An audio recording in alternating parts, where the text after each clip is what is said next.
The union has confirmed yesterday they're on a path to a strike effective this Friday. And so yesterday, the government reached out to this specific union with the intent of offering a better deal, 10% over 4 years, maintaining the best pensions and benefits, and 131 days of sick leave in this country. That is a reasonable offer, because nothing should come in the way of a child's right to learn. It has been so difficult on children, and that's why, Speaker, we're standing up. We're making clear we will do everything possible to keep kids in the classroom. Supplementary question. Speaker, again to the Premier, it's this government that's getting in the way of making sure our schools are open and in good shape. Students deserve a government that invests in ensuring there are enough caring adults in schools, and our education workers deserve a decent wage. Education workers are integral to our schools, but because of chronically low wages, half have been forced to take a second job just to make ends meet, and a quarter have either cut back on purchasing food or have had to use a food bank. Does the Premier think it's acceptable to pay education workers so little that they have to rely on food banks? Minister of Education. What is unacceptable is New Democrats and Liberals' support of a strike this Friday. Mr. Speaker, we believe children deserve to be in class. That's why, Speaker, we gave QP an opportunity yesterday where we presented a better deal. 10% over 4 years, the maintenance of the best benefits and pension and sick leave programs in the nation. Our workers do important work in our school. We value what they do. It's why, Speaker, we're offering them an increase every single year over the course of their program. We said to them yesterday, work with us, rescind your commitment to strike on Friday, and bargain to get a deal. They decided, Mr. Speaker, they decided that they're going to proceed with a strike on Friday, imposing further hardship on children who have faced unprecedented difficulty in this province. This government believes children should be in school, and we will stand up to ensure they remain there without disruption. Right to June. The final supplementary. So again to the Premier, I gather that hunger is acceptable. That's the one thing that we're going to let pass. Last year, the government posted a $2.1 billion surplus, and the Financial Accountability Office has projected that this government will run surpluses for the next 6 years, totaling about $25 billion. But at the bargaining table, the minister says the cupboard is bare for Ontario's lowest-paid education workers. Education workers support students in schools every day, but this government would rather cry poor than pay them a fair wage and protect education. Why is this government so intent on shortchanging our schools and our education workers? Minister of Education. Mr. Speaker, we are committed to keeping children in class. We made a clear commitment to the people of this province that we will stand up and ensure kids are in school without disruption right to June, and nothing should get in the way of that commitment. Mr. Speaker, we gave the union an opportunity, and with great regret, they said no. They're going to proceed with the strike on Friday, impose further hardship on the children we all represent. We have to speak for kids in this debate. We have to give them a voice in this discussion. We have to ensure they are able to be in the classroom learning the fundamentals they have missed over the past 2 to 3 years. Keeping in mind, Speaker, just 3 years ago they faced union-driven strikes and then a global pandemic. Official opposition come to order. Everything possible as we have to date to ensure children remain in class. Member for Davenport, come to order. Friends getting back on track. The next question, the member for Sudbury.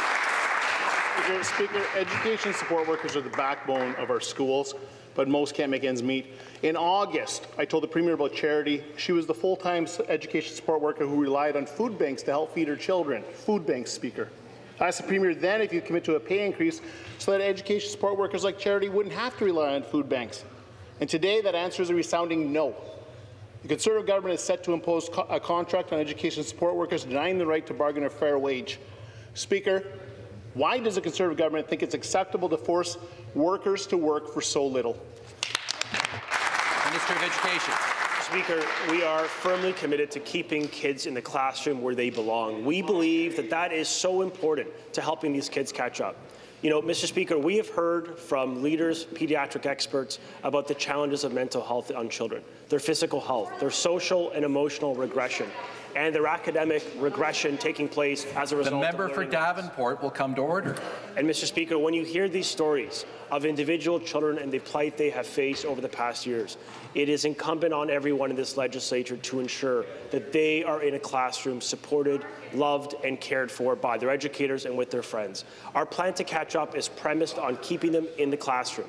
And so, yes, Speaker, we are going to stand up and ensure children remain in school without disruption right to June. The member for Sudbury, supplementary question. Speaker, the minister wants to talk about children. These are children whose parents have to go to food banks in order to feed them, and he ignores it and looks the other way. Last week, I met with a room full of education support workers, and Corey was one of them. She is a single mom of 2. She loves her job as a cleaner and works hard to ensure students are safe and that they have a healthy school environment, Speaker. Corey told me she recently had to move in with her parents just to make ends meet. Corey is underpaid and she's overworked, Speaker. She wants a fair wage so she can support her children while doing a job she loves, a job that is important. Will the Conservative government and the minister finally recognize that education support workers like Corey deserve more than a nickel so they can support student success? Minister of Education. Mr. Speaker, we are absolutely committed and will take action to ensure children remain in the classroom where they belong. Mr. Speaker, yesterday we went to the union and we offered them an increased offer from the last that we have tabled.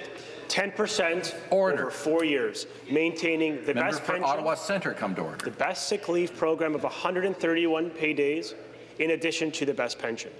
And Mr. Speaker, when we gave the union an off-ramp to avert a strike, to withdraw their commitment to strike on Friday, they regrettably doubled down on their demand for nearly 50% increase in pay. Opposition, come to order. $19 billion increase to the taxpayer when applied sector-wide, because we know, Speaker, whatever we do with education workers becomes the minimum standard with our educators and those unions.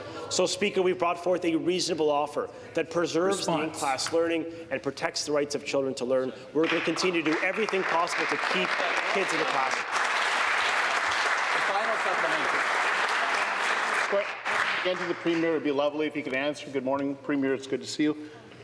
Mr. Speaker, this is not how you build a quality education system. Our kids will have less support in schools if the Premier keeps chasing away education workers with these poverty wages. CUPE will be at the table all week, ready to negotiate with the Conservative government, Speaker. Will this government commit to not tabling preemptive legislation and instead return to the table and bargain a fair deal that will invest in our schools and education support workers? Minister of Education. Mr. Speaker, we are firmly committed to doing everything humanly possible to keep kids in the classroom, and that's why we have been clear on that commitment from day one with all education unions, which we've been bargaining in good faith, with the intent of landing a voluntary deal. But what we will not accept is a strike on children after this global pandemic and recent strikes by the unions just 2 to 3 years ago. Children should be in the classroom, and our government will do everything possible and take the action that families want to keep their kids in front of their teachers in the classroom in every region of this province, Speaker.